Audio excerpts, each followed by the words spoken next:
1 पर आ रही है। May I have your attention please? Train number 22.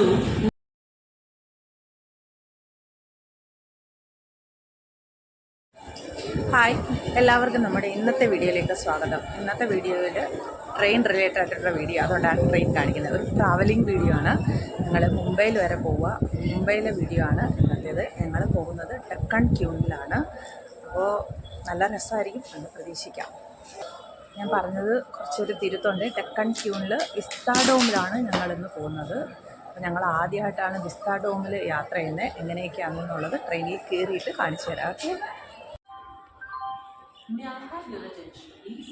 Train number 1224 Deccan 3 from point 2 Chhatrapati Shivaji Maharaj Terminus is arriving on platform number 2.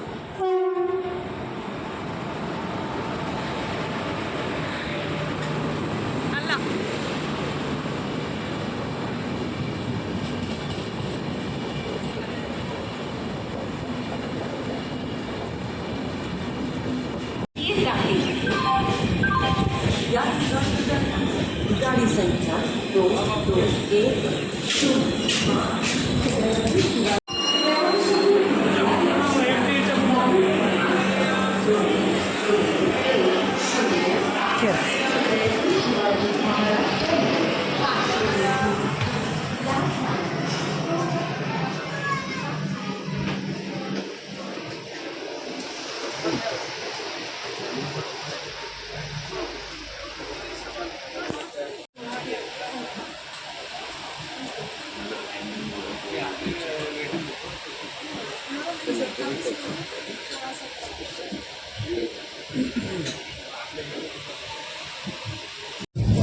ഇവിടെ ഇങ്ങനൊരു ബട്ടണുണ്ട്. ഈ button ഇങ്ങനെ press ചെയ്യുമ്പം ഇത് സീറ്റ് പുറകോട്ട് പോകും.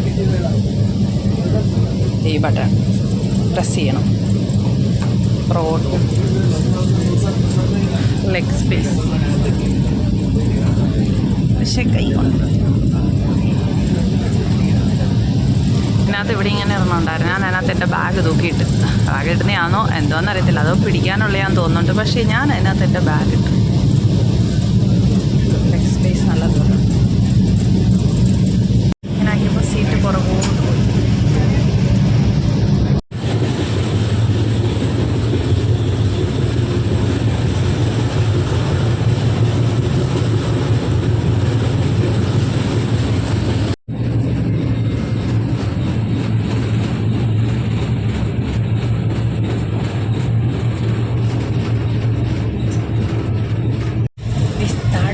യാത്രയാണ്. കാണാനായിട്ട് പുറകിൽ നല്ല ഭംഗിയുണ്ട്. കാണാനായിട്ട് നല്ല ലെഗ് സ്പേസ് ഉണ്ട്. സീറ്റ് നന്നായിട്ട് പുറകോട്ട് പോകും. നന്നായിട്ട് സുഖമായിട്ട് കിടന്ന് ഉറങ്ങാൻ പറ്റും. ഇപ്പോൾ ഏതോ ഒരു ടണലിൽ കയറി, അതുകൊണ്ടായിട്ട് ഇരുട്ട്.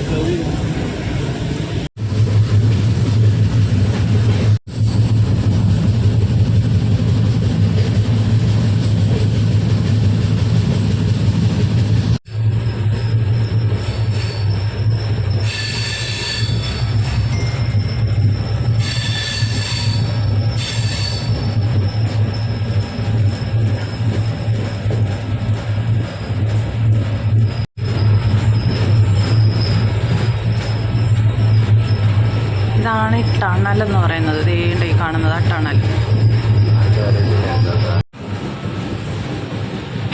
1-2 വർഷമായി വിസ്താഡോം ഇങ്ങനെ മുംബൈ പൂനെയിൽ യാത്ര തുടങ്ങിയിട്ട്. യാത്ര തുടങ്ങി അന്നേ ഞങ്ങൾ ആഗ്രഹിച്ചതാണ് ഇതിനകത്തൊന്ന് യാത്ര ചെയ്യണമെന്ന്. പക്ഷേ ഇപ്പോഴാണ് ഞങ്ങൾക്ക് ഇതിനകത്ത് യാത്ര ചെയ്യാനായിട്ടുള്ള സമയം വന്നത്.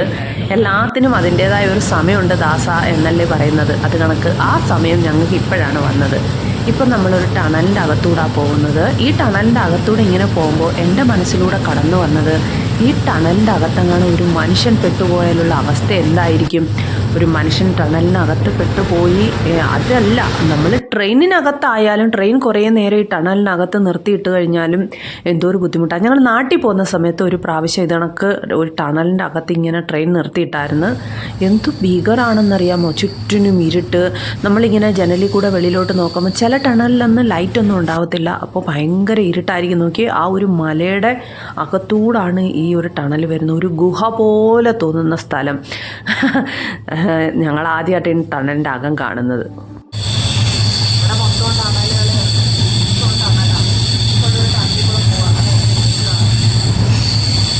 കേൾക്കുന്നുണ്ടോ പറയുന്നത്? അപ്പം ടണലിൻ്റെ വെളിയിലറിയും.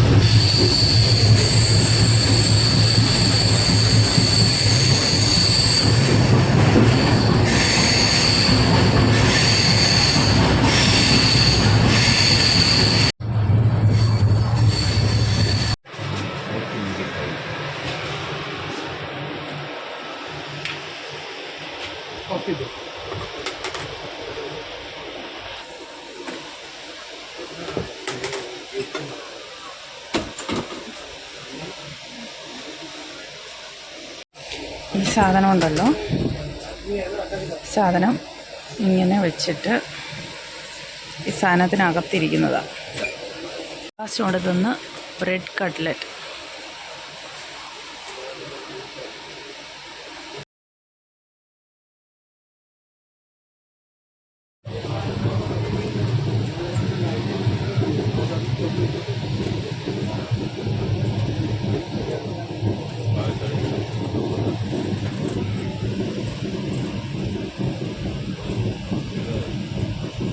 ആർക്കും കാണാൻ പറ്റത്തില്ല, ഇങ്ങനെ ഇതിനകത്തായിരിക്കുന്നത് ആ ടേബിള്.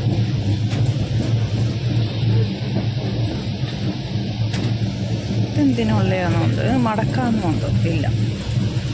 സീറ്റ് ഇങ്ങനെ തിരിച്ച് വയ്ക്കാൻ പറ്റും. തിരിച്ച് വയ്ക്കുന്നോ? ഇല്ല.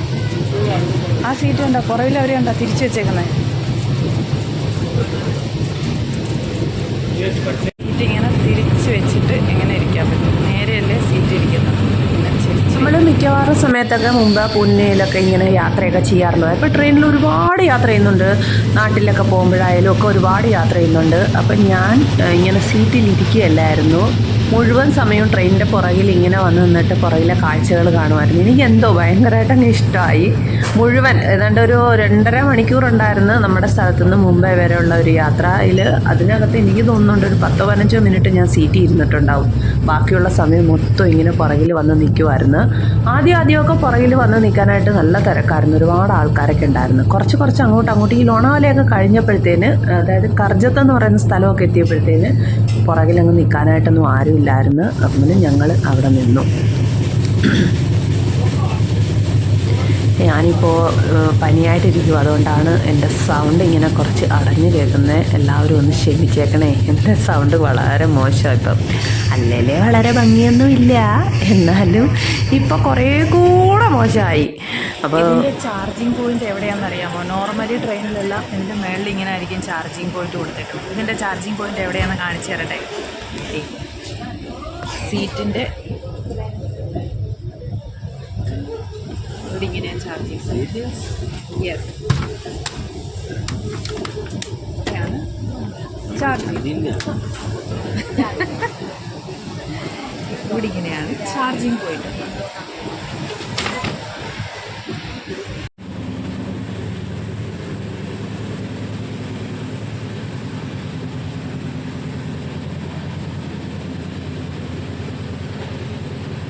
കണ്ടില്ലേ, ഞാനിപ്പോഴും ഇവിടെ ഏറ്റവും പുറകിൽ തന്നെ വന്ന് നിൽക്കുക. അധികം ആൾക്കാരൊന്നുമില്ല, 1-2 പേര് മാത്രമേ അവിടെ ഇരിപ്പുള്ളായിരുന്നു. എനിക്ക് തോന്നുന്നുണ്ട് ചായയൊക്കെ തരാനായിട്ട് ഒരാളുണ്ടായിരുന്നു, അല്ലാതെ 1-2 പേര് മാത്രമേ ഉണ്ടായിരുന്നുള്ളൂ. ഇനി നമുക്ക് ട്രെയിനിൻ്റെ ഇവിടം തൊട്ട് അങ്ങ് മുന്നിൽ വരെ ഒന്ന് പോയി, മുന്നേ മീൻസ് ഈ കോച്ചിൻ്റെ മുന്നിൽ വരെ പോയിട്ട് ലഗേജ് വെക്കുന്ന സ്പേസും ബാത്റൂമും ഒക്കെ ഒന്ന് കണ്ടിട്ട് വരാം.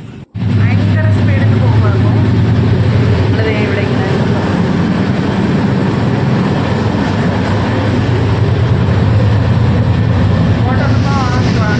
തണുപ്പൊക്കെ മാറി ചൂടാകാൻ തുടങ്ങി. ഇവിടെ നമ്മൾ നിൽക്കുന്നത് AC അല്ല, അകത്ത് AC കേൾക്കുന്നോ? ഇല്ലല്ലേ? മുന്നിൽ വരെ പോയിട്ട് വരാമെന്ന് പറഞ്ഞുകൊണ്ട് കുറച്ച് ദൂരം മുന്നിലോട്ട് പോയപ്പോഴത്തേന് ഏട്ടൻ പറഞ്ഞു ഇവിടെ വന്നിരിക്കുക, പിന്നെ മുന്നിലോട്ട് പോവാം, ഇപ്പോൾ കുറേ ആൾക്കാരൊക്കെ ഇറങ്ങാനൊക്കെ ഉണ്ട്, അപ്പം നിനക്ക് മുന്നിലോട്ട് പോകുമ്പോൾ ഭയങ്കര ബുദ്ധിമുട്ടാവും, തിരക്കാവും, അതുകൊണ്ട് ഇവിടെ വന്നിരിക്കാൻ പറഞ്ഞു. അങ്ങനെ ഏതോ ഒരു സ്റ്റോപ്പ് എത്തി, ആൾക്കാരൊക്കെ കുറച്ച് ഇറങ്ങി. അപ്പോൾ അതുകൊണ്ട് ഞാൻ കുറച്ച് നേരം അങ്ങ് പുറകിലോട്ട് തന്നെ പോയി നിന്നു. അപ്പോൾ ഈ കാണുന്നതാണ് മുംബൈയിലെ ലോക്കൽ ട്രെയിൻ. നമ്മുടെ ലോണാവലയിലും ഉള്ള ഇതേ കണക്കുള്ള ട്രെയിൻ തന്നെയാണ്. അത് നോക്കുക, ഒരു എൻജിൻ, നല്ല കളർഫുള്ളായിട്ടുള്ള എൻജിൻ, ബ്ലൂവും യെല്ലോയും ഒക്കെ ആയിട്ടുള്ള. കല്യാൺ എന്ന് പറയുന്ന സ്റ്റേഷനിലെത്തി. നമ്മൾ വലിയൊരു സ്റ്റേഷനായിരുന്നു, ഒരുപാട് മലയാളികളുള്ള ഒരു സ്റ്റേഷൻ സ്ഥലമാണ് കല്യാൺ എന്ന് പറയുന്ന സ്ഥലം. ഞങ്ങൾ നേരത്തെ ഇവിടെ താമസിച്ചിട്ടുണ്ട്, കല്യാൺ എന്ന് പറയുന്ന സ്ഥലം. ഒത്തിരി മലയാളികളുണ്ട്. നമ്മുടെ കേരളം പോലെ തന്നെ കടകളും ഒക്കെ ഒരുപാടുള്ള ഒരു സ്ഥലമായിരുന്നു. ഇതാണ് മുംബൈയിലെ ലോക്കൽ ട്രെയിൻ.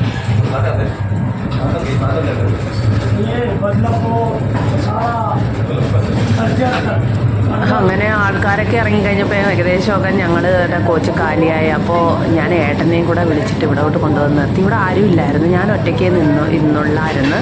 അപ്പോൾ കുറച്ച് നേരം നിന്നപ്പോൾ എനിക്ക് ഒറ്റയ്ക്ക് ഇന്ന് ബോറായി. അപ്പോൾ ഞാൻ ഏട്ടനോട് പറഞ്ഞു, പ്ലീസ് ഇവിടെ ഒന്ന് വന്ന് നിൽക്കുമോ, ഞാൻ ഒറ്റയ്ക്ക് ഉള്ളൊന്ന് വരാൻ പറഞ്ഞു. അങ്ങനെ ഏട്ടനും കൂടെ എനിക്ക് കമ്പനി തരാനായിട്ട് കുറച്ച് നേരം വന്ന് നിന്നതാണ്.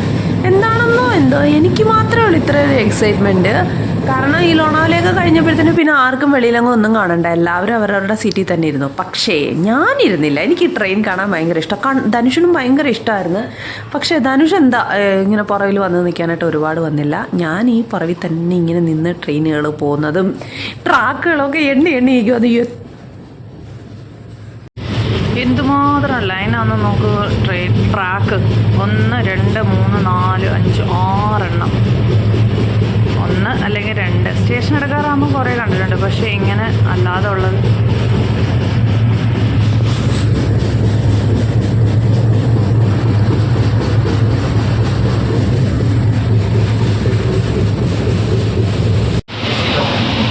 AC ലോക്കലാ. AC local അറിയാവാ.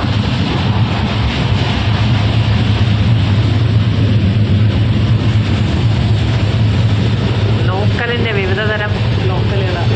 മുംബൈയുടെ മറ്റൊരു കാഴ്ചയത് ഓട്ടോമാറ്റിക് തുറക്കുന്ന ഡോറാണ്. ഡോറ് ഇനിയിപ്പോൾ ഓട്ടോമാറ്റിക്കായിട്ട് അടയും. ഈ ആ തന്നെ ഫ്രിഡ്ജുണ്ട്, ഓവനുണ്ട്, കഫറ്റേരിയ.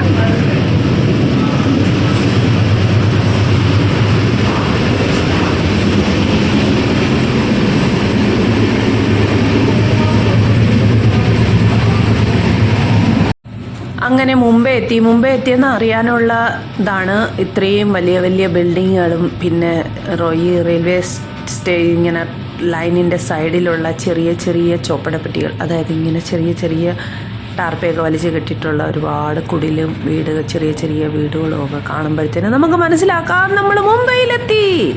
ഇതേ കണക്കാണ് പൂനെയിലെത്താറാകുമ്പോഴും. കാരണം ഞങ്ങളുടെ ഏരിയയിലൊന്നും ഇത്രയും വലിയ ബിൽഡിംഗ് ഒന്നുമില്ല, അധികം പൊക്കത്തിലുള്ള ബിൽഡിങ്ങുകൾ വളരെ കുറവാണ്. പൂനെയിലോട്ട് എത്താറാകുമ്പോഴത്തേനും ഇത് കണക്ക് വലിയ വലിയ ബിൽഡിങ്ങുകളും ചോപ്പടപ്പെട്ടികളും ഒരുപാട് കാണാൻ പറ്റും. ദൈവം പോകുന്ന മറ്റൊരു ട്രെയിൻ. എന്തോരം ട്രെയിനായിരുന്നെന്നറിയാമോ പോകുന്നത്. കാരണം നമ്മളെ നാട്ടിലൊക്കെ നമ്മൾ ബസ്സിലൊക്കെ സഞ്ചരിക്കുന്നത് കണക്കാ ഇവിടെ എല്ലാവരും ഓട്ടോയിൽ സഞ്ചരിക്കുന്നത്. ഇപ്പം ഇവിടെ ആരുമില്ല, ഞാൻ ഒറ്റയ്ക്കുള്ളൂ. അങ്ങനെ ഏതൊക്കെ രീതിയിൽ വീഡിയോയും ഫോട്ടോസും ഒക്കെ എടുക്കാൻ പറ്റുമോ അങ്ങനെയൊക്കെ എടുക്കണം. കാരണം ഇതൊക്കെ നമുക്കുടെ ഒരു ഓർമ്മയിലേക്ക് വയ്ക്കാൻ പറ്റുന്ന കാര്യങ്ങളാണ്. ഇനിയിപ്പോൾ പിന്നീട് എന്നാണോ ഇതിന് നടക്കുന്നതെന്ന് അറിയാൻ പറ്റില്ല. തുണികളെല്ലാം ഇങ്ങനെ ഉണക്കായിട്ടേക്ക് നോക്കുക വെളിയിലെല്ലാം. അതാണ് വലിയ ഫ്ലാറ്റ് ജീവിതത്തിൻ്റെ ഒരു പ്രത്യേകത. ബിൽഡിങ്ങുകൾ ഭംഗി കൂട്ടുന്ന ഇങ്ങനെ കളർഫുള്ളായിട്ടുള്ള തുണികളെല്ലാം ബാൽക്കണിയിൽ കഴുകാനിട്ടേക്കുന്നതിൻ്റെ ഇതുകൊണ്ട്.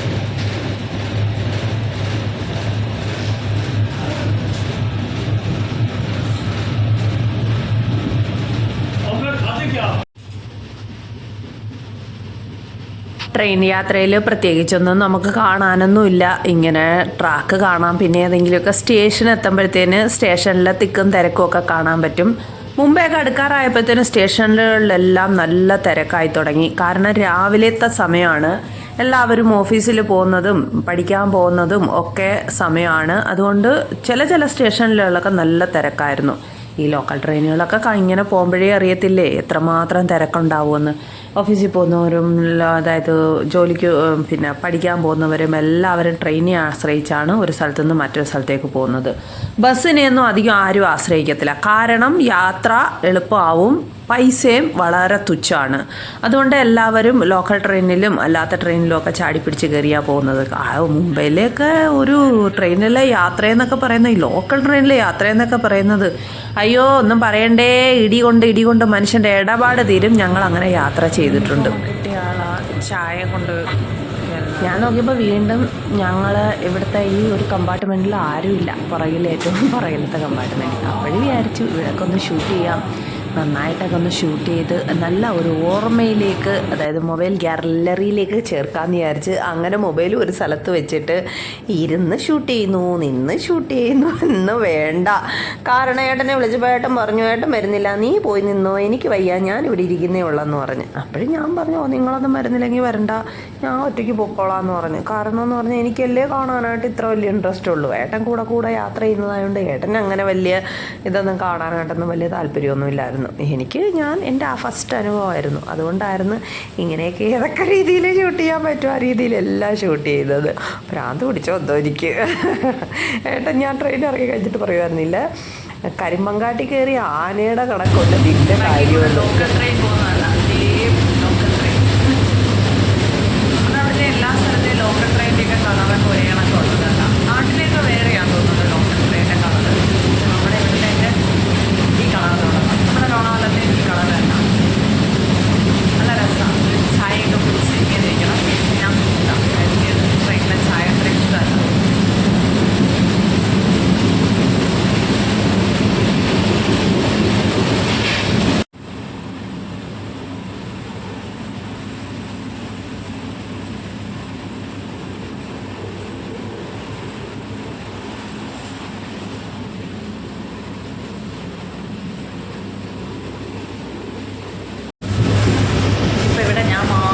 ഒരു മനുഷ്യരുമില്ല, ആർക്കും ഒന്നും കാണില്ല.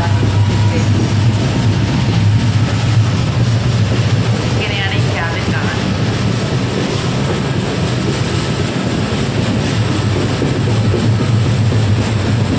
ഫാനൊക്കെ ഉണ്ട്, ഇവിടെ AC ഇല്ല, അതുകൊണ്ട് ഫാൻ. ഇതാണ് വിൻഡോ, ഇവിടെ വിൻഡോ ഉണ്ട്, ഇവിടെ വിൻഡോ ഉണ്ട്.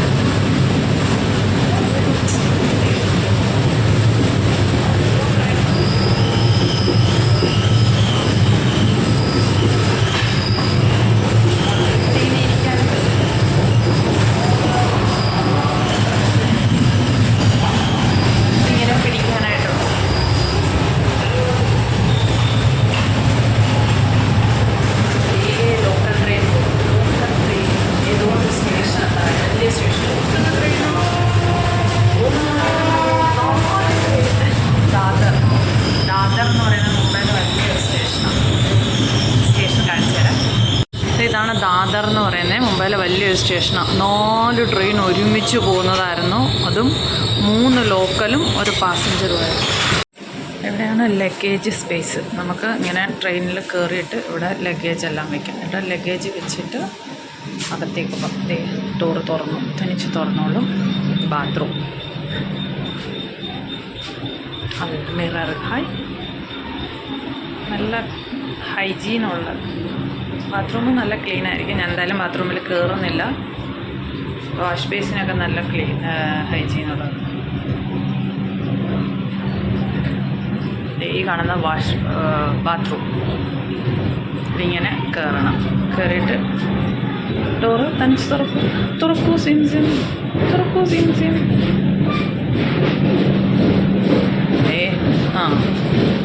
ഇവിടെ ഇങ്ങനെ ലഗേജ് വെക്കാനുള്ള സ്ഥലം, ലഗേജ് സ്പേസ് എല്ലാവരുടെയും ഇവിടെ ഇങ്ങനെ വയ്ക്കാം. എന്നിട്ടിങ്ങനെ അകത്തേക്ക് പോകണം. ഞാനങ്ങനെ അതെല്ലാം കണ്ടതിന് ശേഷം തിരിച്ച് സീറ്റിലേക്ക് പോവുകയാണ്. അവിടെ ചെന്ന് ഇരുന്നു. കുറച്ച് നേരം സീറ്റിലും ഇരിക്കണ്ടേ, സീറ്റിലും എന്തൊക്കെയുണ്ടെന്നൊക്കെ അറിയണ്ടേ. എനിക്ക് ആ സീറ്റ് ഇങ്ങോട്ട് തിരിച്ചിടുന്നത് വലിയവണ്ണം ചെയ്യണമെന്നുണ്ടായിരുന്നു. ഞാൻ ധനുഷിനോട് കുറേ പ്രാവശ്യം പറഞ്ഞു, ഇടാം നമുക്കത് സീറ്റ് തിരിച്ചിടാമെന്ന് പറഞ്ഞു. പക്ഷെ അവൻ പറഞ്ഞു, ഓ വേണ്ട, ഇങ്ങനെ തന്നെ ഇരിക്കട്ടെ എന്ന് പറഞ്ഞു. അവിടെ ഇരുന്നിട്ട് എനിക്കിരിപ്പുറയ്ക്കുന്നില്ല. ഞാൻ വീണ്ടും വന്നു പുറകിലോട്ട്. ഇറങ്ങുന്നത് വരെ ഇവിടെ തന്നെ ആയിരുന്നു.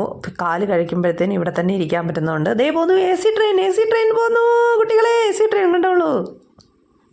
ബോംബെയിലൊക്കെ AC ട്രെയിൻ വളരെ ആവശ്യമാണ്. എന്ത് ചൂടാണെന്നറിയാമോ ബോംബെയിലൊക്കെ. ഇതാണ് മുംബൈയുടെ റിയൽ ആയിട്ടുള്ള ഒരു പിക്ചർ. ലോക്കൽ ട്രെയിൻ, സ്റ്റേഷനുകൾ, ആള്, തിരക്ക്, വലിയ വലിയ കെട്ടിടങ്ങൾ. അതേ കണക്ക് തന്നെ ചോപ്പടപ്പെട്ടിയുണ്ട്. അതായത് എന്തൊരു സ്റ്റേഷൻ? മസ്ജിദ്. ആ മീൻ മാർക്കറ്റൊക്കെ കണ്ടേ അല്ലേ? മീൻ മാർക്കറ്റൊക്കെ കണ്ടേ? ഇതിലെ കൂടെ ട്രെയിൻ പോകണം. അവിടെ ലോക്കൽ ട്രെയിനിൻ്റെ ബഹളമാണ്. പിന്നെയും ലോക്കൽ ട്രെയിൻ. നമ്മുടെ നാട്ടിലൊക്കെ ബസ്സിലൊക്കെ എവിടെയെങ്കിലുമൊക്കെ പോകത്തില്ലേ, അതേ കണക്കാണ് ഇവിടുത്തെ ലോക്കൽ ട്രെയിനുകൾ. എല്ലാവരും ആശ്രയിക്കുന്നത് ലോക്കൽ ട്രെയിനുകളെയാണ്. കാരണം ചെറിയ ചെറിയ സ്ഥലങ്ങളിൽ നിന്നുണ്ട്. ഇതേ നോക്കൂ, ഇവിടെ ഒരു ലോക്കൽ ട്രെയിൻ കിടപ്പുണ്ട്. അല്ല, എത്ര വലിയ സ്റ്റേഷനാണെന്ന് നോക്കുക, എത്രമാത്രം ലൈനാണെന്ന് നോക്കുക. ഈ ട്രെയിനിൻ്റെ അപ്പുറത്തൂടെയും ഒരു ലോക്കൽ ട്രെയിൻ പോകുന്നുണ്ട്. ഇതിങ്ങനെ നിർത്തിയിട്ടേക്കുക.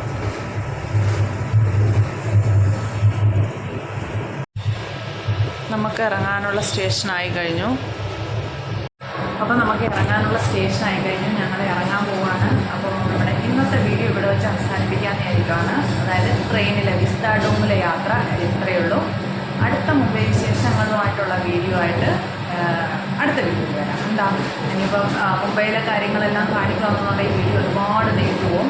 അപ്പോൾ ഇതൊരു വിസ്താഡോമിലെ ഒരു ട്രെയിൻ യാത്രയായിട്ട് ഇരുന്നോട്ടെ. വീണ്ടും ലോക്കൽ ട്രെയിൻ പോകുന്നുണ്ട്. അപ്പോൾ നമുക്ക് ഈ വീഡിയോ ഇവിടെ അവസാനിപ്പിക്കാം. അപ്പോൾ മറ്റൊരു ദിവസം കാണുന്നവരെ